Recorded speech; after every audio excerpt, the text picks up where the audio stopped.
जय हिंद दोस्तों। कैसे हैं आप लोग? आप लोगों का एक बार फिर से स्वागत है हमारे इस चैनल शिव एनसीईआरटी हब में। लगातार मैं आप लोगों से वादा करता जा रहा हूं और वादा का पूर्ण भी कर रहा हूं, लेकिन आप लोग जो हैं वादे नहीं करते हैं। आप लोगों से मैंने कहा था कि मुझे फर्स्ट सब्सक्राइबर चाहिए अपना, तो अभी तक आप लोगों ने वो नहीं दिया है। तो जल्दी से मेरे चैनल को सब्सक्राइब कर लीजिए, क्योंकि जब मेहनत करता हूँ, पीडीएफ बनाता हूँ, पीडीएफ बनाने में भी आप लोगों को पता कितनी मेहनत लगती है। जब आप एक छोटा सा थंबनेल वगैरह, वो मतलब छोटा सा पीपीटी वगैरह बनाते हैं, तो उसमें इतना ज़्यादा मेहनत लगती है। तो ये तो पूरी पीडीएफ आप लोग देख सकते हैं कि एक वर्ड को लिखकर बनाना पड़ता है, ठीक है को। लेकिन उसके लिए मैं सिर्फ आप लोगों से सब्सक्राइबर ही मांगता हूँ। प्लीज़ चैनल को सब्सक्राइब करें, वीडियो को लाइक करिएगा अगर आपको लगे, क्योंकि मैं जो क्वेश्चन आज आप लोगों के लिए लेकर आया हूँ संघवाद के हैं। इंपॉर्टेंट क्वेश्चन है क्लास 10 की सोशल साइंस चैप्टर नंबर 2 का, ठीक है। पूरा विधिवत तरीके से मैं लिख कर लाता हूँ। तो पहले तो 1 नंबर वाले, फिर और 3 और 5 नंबर वाले क्वेश्चनों को भी मैं देखूंगा। तो सत्ता का विकेंद्रीकरण किसे कहते हैं? केंद्र और राज्य की शक्तियां लेकर स्थानीय सरकार को देना, यही सत्ता का विकेंद्रीकरण कहलाता है। नगर पालिका ग्राम पंचायतों के लिए लगभग कितने लोगों का चुनाव होता है? तो 36 लाख लोगों का चुनाव होता है। स्थानीय शासन वाली कौन सी संस्थाएं शहरों में काम करती हैं? तो नगर पालिका और नगर निगम। एकात्मक शासन व्यवस्था किसे कहते हैं? तो ऐसी व्यवस्था जिसमें शासन का एक ही स्तर होता है। बेल्जियम में किस प्रकार की सरकार है? तो संघीय सरकार। पंचायत समिति का गठन कैसे होता है? तो विभिन्न पंचायतों के पंचायत समिति के सदस्यों को द्वारा मिलाकर। नगर निगम के प्रमुख को क्या कहते हैं? तो मेयर या महापौर। आप हिंदी में महापौर कह सकते हैं और इंग्लिश में मेयर कह सकते हैं, ठीक है। समवर्ती सूची के विषयों पर कानून कौन बनाता है? तो केंद्र सरकार तथा राज्य सरकार बनाती है। भारत के राज्यों में पंचायत और नगर पालिका के चुनाव करवाने वाली संस्था का नाम क्या है? तो राज्य निर्वाचन आयोग। जब केंद्र में आएगा तो राष्ट्रीय निर्वाचन आयोग हो जाएगा। वही 3 से 5 नंबर वालों को देख लेते हैं, फिर आपको बताते हैं, ठीक है। भारतीय संविधान में केंद्र और राज्य के बीच शक्ति का बंटवारा किस प्रकार किया जा गया है? तो संघ सूची हो गया आपका। अब संघ सूची में क्या क्या आता है? जैसे प्रतिरक्षा, एक मिनट, प्रतिरक्षा, विदेश, बैंकिंग, संचार, मुद्रा आदि राष्ट्रीय महत्व के विषय, ठीक है। राज्य सूची में क्या आता है? पुलिस, व्यापार, वाणिज्य, कृषि, सिंचाई, प्रांतीय महत्व के विषय। समवर्ती में क्या आता है? शिक्षा, वन, मजदूर संघ, विवाह, गोद लेना। विशिष्ट शक्तियाँ, वे विषय जिसके ऊपर 3 सूचियाँ नहीं हैं, वे विषय जो ऊपर की 3 सूचियों में नहीं है, जिन पर कानून बनाने का अधिकार केंद्र सरकार को है, ठीक है, वही सब आती हैं इसमें। अब स्थानीय सरकारों के महत्व का वर्णन कीजिए। तो स्थानीय सरकार के महत्व क्या हैं? आप भी जानते हैं स्थानीय सरकार के बहुत महत्व होते हैं। जैसे अनेक समस्याओं का निपटारा स्थानीय स्तर पर हो जाता है। लोगों को इस बात की जानकारी होती है कि पैसा कहाँ और कैसे खर्च करना है। स्थानीय स्तर पर लोगों को फैसले में सीधे भागीदार बनाना संभव हो जाता है। सत्ता से अधिक लोगों का भागीदार बनना स्थानीय शासन सत्ता के विकेंद्रीकरण के अनुरूप होते हैं। अब है कि भारत की संघीय व्यवस्था में बेल्जियम में मिलती जुलती एक विशेषता और उससे अलग एक विशेषता को बताएं। तो भारत में बेल्जियम से मिलती जुलती एक विशेषता यह है कि दोनों देशों में संपूर्ण देशों के लिए एक संघ सरकार का गठन किया गया है। अलग विशेषता यह है कि बेल्जियम की केंद्र सरकार की अन्य शक्तियां देश के 2 क्षेत्रीय सरकारों के सुपुत्र कर दी गई हैं, जबकि भारत केंद्र सरकार के मामलों में राज्य सरकार पर नियंत्रण रखती है, ठीक है। वहाँ पे क्या है? केंद्र का देखेगी बस, चाहे केंद्र में जो करना है वो करे, उससे मतलब नहीं। लेकिन यहाँ पे राज्य है तो राज्य का केंद्र देखती है, क्योंकि बहुत बड़े फैसले जब हो जाते हैं तो वो राज्य की तरफ, केंद्र की तरफ जाते हैं। इसीलिए यहाँ पर जो है एक स्थिरता बनी रहती है, वहाँ पर स्थिरता नहीं है। अब जैसे है कि 1992 के संविधान संशोधन द्वारा लोकतांत्रिक व्यवस्था में विकेंद्रीकरण को प्रभावी करने वाले तरीके। तो स्थानीय निकायों में चुनाव तथा नियमित रूप से करना अनिवार्य है। कम से कम 1/3 सीटें महिलाओं के लिए आरक्षित होनी चाहिए।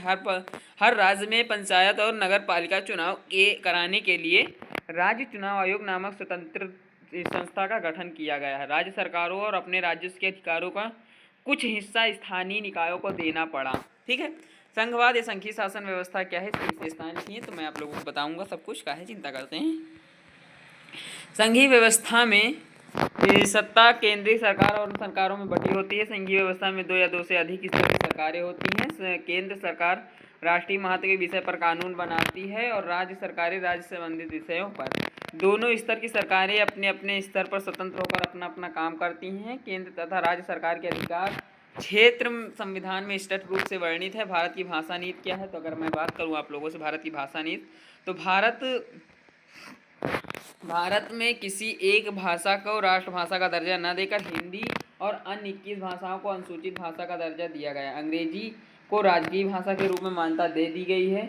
विशेषकर गैर हिंदी भाषी प्रदेशों में देखते हुए सभी राज्यों की मुख्य भाषाओं का विशेष ख्याल रखा गया, क्योंकि भारत में हर राज्य की अपनी अपनी भाषाएं हैं। हर राज्य में जैसे बिहार में भोजपुरी अधिक बोली जाती है, महाराष्ट्र में मराठी अधिक बोली जाती है, उत्तर प्रदेश में अवधी अधिक बोली जाती है, वैसे ही इनकी राष्ट्रभाषा अलग अलग, राजभाषा अलग अलग होती है। राष्ट्रभाषा भारत की नहीं है। हिंदी को प्राथमिक भाषा का दर्जा दिया गया था, तो वो चीज़ याद रखिए। 1962 से पूर्वी विकेंद्रीकरण का स्वरूप का वर्णन कीजिए। तो सभी राज्यों में गांव के स्तर पर ग्राम पंचायतें और शहरों में नगर पालिकाओं की स्थापना की गई थी। स्थानीय संस्थाएं राज्य सरकार को अधीन रखी गई थी। स्थानीय संस्थाओं के चुनाव नियत समय पर नहीं कराए जाते थे। स्थानीय संस्थाओं के पास ना अपना अधिकार था और ना ही संसाधन। ठीक है। एकात्मक और संघात्मक सरकारों के बीच स्पष्ट अंतर करना है। तो एकात्मक शासन में क्या होता है, इस समय ये चल रहा है, टॉपिक भी चल रहा है लोकसभा में, एक सरकार एक देश, ऐसा कुछ चल रहा है। इसमें केंद्र में पारित हो चुका है, वो आगे जाएगा। ठीक है। 269 एक पक्ष में आए थे और 100 कुछ उधर आए थे। 2 जो थे वो गद्दारी कर दिए थे, वरना पारित भी हो जाता है। इसमें केंद्र सरकार की शक्तिशाली होती है। इसके अंतर्गत संविधान संशोधन केंद्र सरकार की व्यक्ति है, शक्तियाँ एक जगह पर केंद्रित होती हैं। इसमें एक ही नागरिकता होती है। केंद्र सरकार राज्यों में शक्तियाँ ले सकती है। संघात्मक शासन व्यवस्था की अगर मैं बात करूँ, इसमें केंद्रीय सरकार अपेक्षाकृत कमजोर होती है। इसमें केंद्र सरकार अकेले संविधान संशोधन नहीं कर सकती। शक्तियाँ कई स्तरों पर विभाजित होती हैं। कई संघीय व्यवस्था वाले देशों में दोहरी नागरिकता होती है। दोनों स्तर की सरकारें अपने अधिकार क्षेत्र में स्वतंत्र होती हैं। केंद्र और राज्य के बीच आए बदलावों का वर्णन कीजिए। तो अगर मैं बता दूं आप लोगों से, तो केंद्र और राज्य सरकार के बीच में क्या बदलाव इस तरह होगा आप लोगों का। विभिन्न राज्यों की क्षेत्रीय पार्टियों की सरकारें, गठबंधन सरकारों के अन्य आने से केंद्र सरकार अपनी मनमानी नहीं कर सकती हैं। केंद्रीय राजस्व में राज्यों को दी जाने वाली राशि में बढ़ोतरी, केंद्र राजस्व में तनाव, केंद्र राज्य संबंधों में सुधार, केंद्र सरकार की योजनाओं के राज्यों के हितों का ख्याल रखना। पंचायत की मुख्य परेशानियों का वर्णन कीजिए। देखो पंचायत जो होता है उनकी परेशानियां भी होती हैं, उनके ऊपर दबाव होता है, उनके ऊपर प्रेशर होता है, उन सब चीज़ों की क्या क्या परेशानियां उनको वर्णन करना है। तो आप भी जानते हैं जागरूकता का अभाव होता है, धन का अभाव होता है, अधिकारियों की मनमानी होती है, जन सहभागिता में कमी होती है। केंद्र और राज्य सरकारों द्वारा समय पर वित्तीय सहायता उपलब्ध नहीं कराना, चुनाव नियमित रूप से नहीं होते हैं। ठीक है, ये चीज़ें हैं वहाँ पे प्रॉब्लम मैं देख रहा हूँ। मैं भी ग्रामीण में हूँ तो ये सब चीज़ें देखता हूँ वहाँ पर। भारत एक संघीय व्यवस्था वाला देश है। इस तथ्य को साबित करने वाले मुख्य सिद्धांतों को लिखिए। भारत में केंद्र, राज्य और स्थानीय 3 स्तरों पर सरकार है। भारत में एक लिखित एवं विस्तृत संविधान है। प्रत्येक स्तर की सरकार के एक अधिकार क्षेत्र संविधान में स्पष्ट वर्णित है। संविधान के मौलिक प्रावधानों का कोई एक स्तर की सरकार अकेले नहीं बदल सकती। सर्वोच्च न्यायालय को संविधान की व्याख्या का अधिकार है। केंद्र और राज्य सरकारों के बीच विधायी शक्तियों के संघ सूची, राज्य सूची और समवर्ती सूची में बांटा जाना है।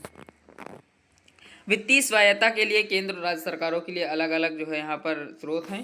संघवाद की किन्हीं 3 बुराइयों की व्याख्या कीजिए। संघवाद की 3 बुराइयों की व्याख्या अगर मैं करूँ आप लोगों से तो व्याख्या ही होगा। केंद्रीय सरकार का अधिक शक्तिशाली होना, संविधान संशोधन के अधिकार केवल केंद्र को ही प्राप्त होना, संसद को अधिक अधिकार होना, धन संबंधी अधिकारों के लिए केंद्र सरकार के पास अधिक होना, केंद्र सरकार का राज्य सरकारों के मामले में अनावश्यक हस्तक्षेप। तो मैं शिवम श्रीवास्तव इस वीडियो से विदा लेता हूं। जैसा कि मैंने आप लोगों से वादा किया और मैं वादों को पूर्ण भी कर रहा हूं। लगातार आपको चैप्टर्स कंप्लीट भी करा रहा हूं, प्रोवाइड भी करा रहा हूं और PDF भी प्रोवाइड लगातार आप लोगों के लिए की जा रही है। लेकिन उसके लिए मैंने आप लोगों से रिक्वेस्ट की थी सब्सक्राइब कर दीजिए। मेहनत लगती है, मुझे अभी एक भी सब्सक्राइबर नहीं मिला है, तो उम्मीद करता हूँ इस वीडियो को डालने के बाद मुझे कम से कम 10 से 20 सब्सक्राइबर मिल जाएंगे। मैं वादा करता हूँ जो भी मुझे सब्सक्राइब करेगा मैं उसका कभी भी नुकसान नहीं होने देंगे और मैं गारंटेड कह सकता हूँ आने वाले 15 से 20 दिनों में आप लोगों को ऐसी वीडियोस प्रोवाइड करा दूंगा, ऐसे नोट्स प्रोवाइड करा दूंगा कि क्वेश्चन उससे बाहर नहीं जाएगा। धन्यवाद।